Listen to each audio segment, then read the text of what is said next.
Where will the next 10x or 100x opportunity be? This is what investors are always looking for. So where's the opportunity lie to multiply your investment by 10 or even 100 times? Today, I'm going to show you an example of how to find these kinds of investment opportunities in tech stocks. Lately, most of my investments have been in artificial intelligence. We've already made significant profits in NVIDIA, AMD, and Palantir. But now we're looking ahead a bit, and I see that new theses are emerging in artificial intelligence. In this context, I have created an Artificial Intelligence Investment Manifesto. I'm going to share this manifesto with you. It consists of 5 structural trends.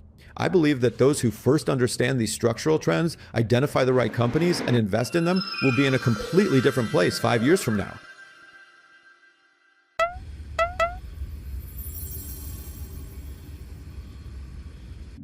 Here's my claim, and I've been saying this for a long time. The era of artificial intelligence hasn't started yet, but it seems like the winners are slowly becoming clear, and they're taking shape around 5 themes. One is the semiconductor shortage. This part will be a bit of a repeat for those who watch me regularly. Just a short recap, because I mentioned this in one of the 10 o'clock news bulletins last week. The second topic is AI architecture. It's a completely new field. The third topic is energy. The fourth topic is inference. In other words, the inference part of artificial intelligence. And the fifth important trend is photonics. Let's start with a recap so that those watching for the first time can get a bit of a grasp on the topic. My first thesis is that there is a shortage of semiconductors. There's a very real bottleneck here. Right now, the world is very focused on energy and geopolitics, but the real major shortage is happening in almost every product related to artificial intelligence. For example, there are issues on the memory side, there are problems with packaging capacity for AI, and there are difficulties in power management integrated circuits. There are shortages in high-quality CPUs and system-on-chips. It's not just GPUs, there are also shortages in CPUs, meaning traditional processors, and demand is increasing exponentially, not linearly. In contrast, supply is only increasing linearly. Because in order to produce these, factories, infrastructure, and facilities need to be built. And on top of that, the war is making all of this even more difficult, because there can also be problems in the flow of raw materials. How do we know about this change? We can see this very clearly. As you know, the main fuel of artificial intelligence is tokens. There has been an incredible increase in token usage. Yet, only a very small part of the world is actually using artificial intelligence. For example, when we look at OpenAI, there's been a 150% increase in tokens over the last 6 months. This means there's a need for more AI semiconductor capacity. As you know, GPUs are being rented out and their prices have gone up. The hourly usage cost for Blackwell chips has increased from $2.75 to $4.08. It's very concrete. I talked about these before. That's why I'm moving quickly. Anthropic, currently the most ambitious player in AI and the creator of Claude, as you know, has seen its run rate revenue, that is, its projected revenue for the next year, increase from $9 million to $30 million in just 4 months. This is something that's never happened before. There are shortages at 4 different layers here. Right now, products can't be found. One of these is HBM memory. Just look at how much the values of Samsung, Micron, and SK Hynix have increased in the past year.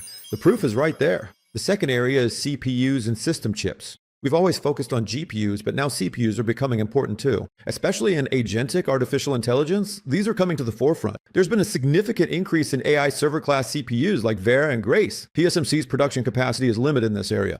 That's why Intel's also get a lot of attention these days, because Intel can manufacture CPUs. And advanced packaging, CoWoS advanced packaging. So bringing together all these GPUs, HBMs, CPUs, forming racks and so on, there's also a serious capacity shortage here. TSMC is operating almost like a monopoly here. They've doubled their capacity, but it's still not enough. And now power management units have moved to racks with 800 watts. In other words, the total energy consumption in artificial intelligence used to be much lower than this. And now brand new companies are starting to get involved here. As I mentioned in a previous presentation, if you remember, Elon Musk says, just my companies alone will need 1 terawatt of AI capacity in the future. Currently, the total production capacity in the world is around 20 gigawatts. There's a 50-fold difference here. Up to this point, it was a recap for those who haven't watched before. But now there are new topics. The first of these is the AI architecture. The AI architecture will change a lot with the new NVIDIA Rubin infrastructure. Blackwell and Blackwell Ultra are currently the rapidly growing infrastructures coming from NVIDIA. These used to be network problems. With Rubin, the issue is now turning into a bandwidth problem. What does that mean? In other words, the internal capacity of each GPU is no longer important. How do these communicate with each other? How do GPU racks and entire data centers communicate with each other?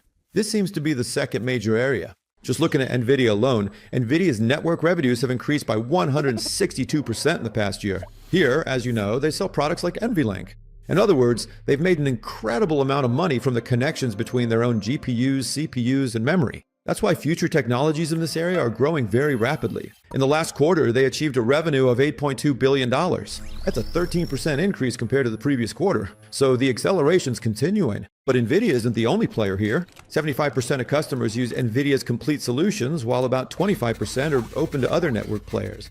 In today's Blackwell NVL7236 systems, to operate as a single node, that is, for a GPU node to function, you need 5 to 9 times more network components. This is very concrete math, folks. So what does this mean? It means they're going to buy more network components. They might get 75% of it from NVIDIA, but for the remaining 25%, they'll have to go elsewhere. Copper isn't going anywhere here. Copper cables will continue to be used, but at the same time, the optical side will keep growing. We'll get into more detail about this. In the current system, combining a large number of GPUs in a single node, ultra-dense low-latency NVLink mesh, 130 terabytes per second total bandwidth, 18 NVLink switch racks. These are being discussed, and in these, copper is still king. But in the new era, all of this is about to change completely. With NVIDIA Rubin, meaning NVIDIA's new AI solutions and infrastructure, these NVIDIA Rubin and Rubin Ultra will change everything completely. We're moving from 400 gigabytes to 800 gigabytes and even up to 1.6 terabytes. We'll be dealing with a total bandwidth of 260 terabytes per second. That's double what we have today. Look, it was 130 here. And NVMe 576 Kyber will need even faster interconnections. So we're moving toward optics. There's a concept here. It's called an optical switch, or CPO. What does CPO mean? It means integrating the optical module right next to the network chip. So on one hand, you have copper, and on the other, you need an optical chip. What does the optical chip do? Basically, it enables the transition of data between copper and optical infrastructures. Let's put it that way. There's also a serious shortage on this side. This is a pretty technical slide. I won't overwhelm you with too many details, but while connections between GPUs used to be really important, now the transitions between CPUs and GPUs are crucial. On top of that, the connections between light-based links and the classic electrons flowing through copper are also becoming important. The third major trend is that artificial intelligence requires a huge amount of energy. There's a very serious bottleneck here. For many companies now, GPU supply is no longer the main problem. The problem is being able to connect the electricity needed to power those GPUs to the grid on time. Let me show you with some data just how much the demand has increased. A200 chips, that is, the previous generation chips, used to consume about 70 kilowatts of electricity per rack. A household uses about 1 or 2 kilowatts of electricity per year, roughly speaking. So a single rack was consuming 35 times more energy than 2 households. With the GB200 NVL72s, this goes up to 120 kilowatts. For the CB300s, it's 140 kilowatts. For NVIDIA Rubin, 200 kilowatts. And for Rubin Ultras, it looks like it could go up to 600 kilowatts. There's a massive increase here, as you can see. GPU systems and their racks now require much more energy. And here's another interesting and striking fact. 70% of existing data centers were built for racks with 4 to 9 kilowatts. Now that's not enough anymore. In fact, only 2% of the racks in current data centers can handle 50 kilowatts or more. We can say that almost all of them have become inadequate. On the other hand, the US and China are fiercely competing in this area.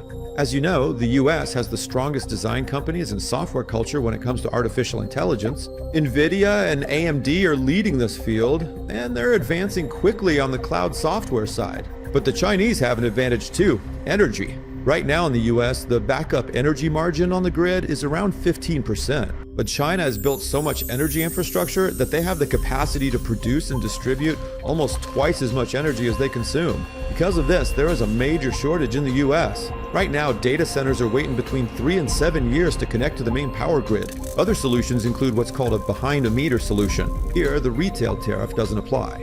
You source your power directly. So an AI data center and a local power producer work together in this setup.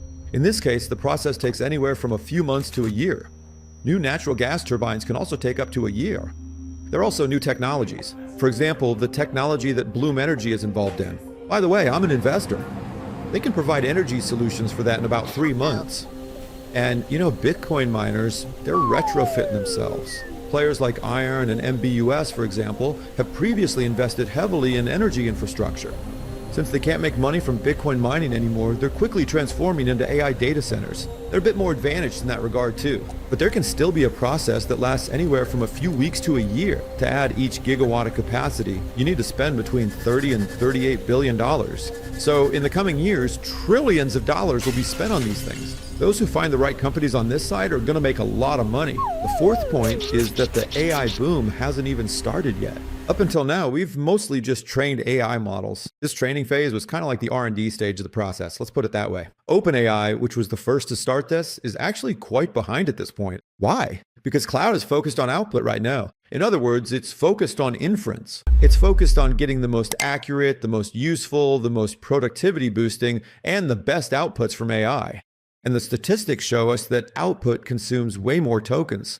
During the R&D phase, that is, during the training phase of large language models, there was a very high computational cost. That's why the return on investment were pretty low. GPUs were under heavy load and massive investments had to be made. Remember, at one point, OpenAI's Sam Altman was talking about trillions of dollars. But now, things have changed. Now, money is actually starting to be made. So now, the bottleneck is shifting toward memory capacity and bandwidth. Because inference relies more on memory capacity and bandwidth than on GPU capacity. That's one of the reasons for the incredible rise of companies like Micron and SanDisk. Their new memory architectures like HBM, LPDDR, and others. So now it's time for those who develop the right software in this area, as well as big tech companies and giants, to make money. The business is shifting toward those who can get results from companies like OpenAI that develop large language models. Cloud also plays a very significant role here. Because cloud not only has a successful large language model, but it can also deliver results very quickly. And the fifth major trend is the photonics trend. I mentioned this a bit earlier in the presentation, but there is a huge opportunity here. Because as network architectures become more complex and inference becomes more important, copper-based infrastructures are no longer sufficient. Here, photonics has taken their place. Silicon photonics and CPOs are coming into play, and this growth is reflected in the numbers.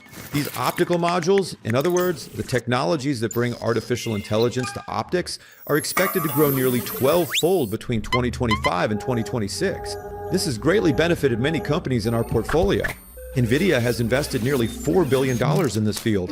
They invested in Coherent, they invested in Luminum. Marvel's also indirectly related to this. They invested in Marvell as well, and shares are rising rapidly. All of these are the drivers behind this growth. I don't want to overwhelm you with too much technology, but the important thing is this. Now, it's not just copper that's growing, optics is growing too, and companies focused on transferring data with optics are seeing incredible increases in their valuations. This is creating opportunities in several areas. There are opportunities in the transitions between copper and optics. Here, various receiver technologies and so on are being developed. Optics leads to energy savings. But first, investment is needed in this area, and much higher token per second performances can be achieved. There are a few relevant companies in this field listed below. Applied Optoelectronics, which is also in our portfolio, is one of the key players in this field. It's a relatively small player, but it's growing very rapidly. Just look at the increase in value. At the beginning of the year, the stock was $28. Now it's reached $159.